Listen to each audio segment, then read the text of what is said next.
অনেক কষ্ট হয়েছে এই পর্যন্ত আসতে।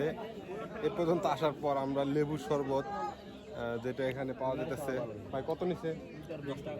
10 টাকা গ্লাস লেবু আর লবণের শরবত। আমরা এটা এখানে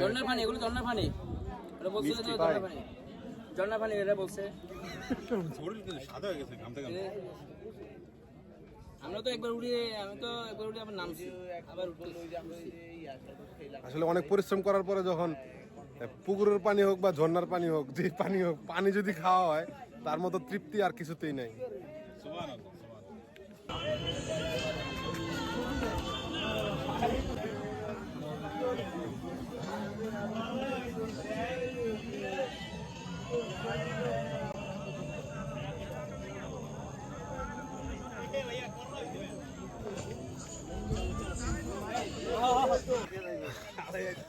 অনেক কষ্টে আমরা প্রায় কাছাকাছি চলে আসছি।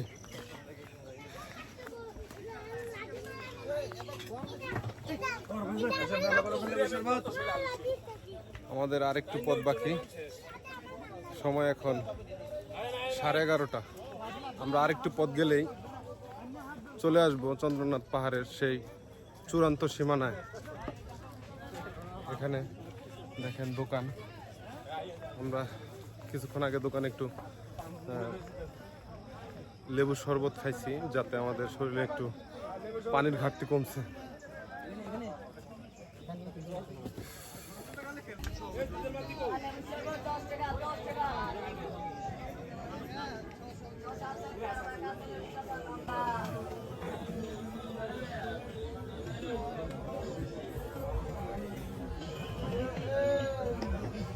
আমাদেরকে ক্যামেরা বন্দি করার জন্য, বিশেষ করে ওরা না আসলে আসলে কিন্তু জিনিসটা ভ্রমণটার মতো হতো না, উনি না আসলে। আসলে প্রত্যেক মাসে একবার করে ঘুরে আসা বা ভ্রমণ করা উচিত, এতে ব্রেন মাথা ঠান্ডা থাকে। আমাদের জাকির ভাই বলতেছে যে প্রত্যেক মাসে একবার ভ্রমণ করা উচিত। আমাদের যদি প্রত্যেক মাসে একবার ভ্রমণ করি, বাসা থেকে আমাদের বের করে দেওয়া হবে।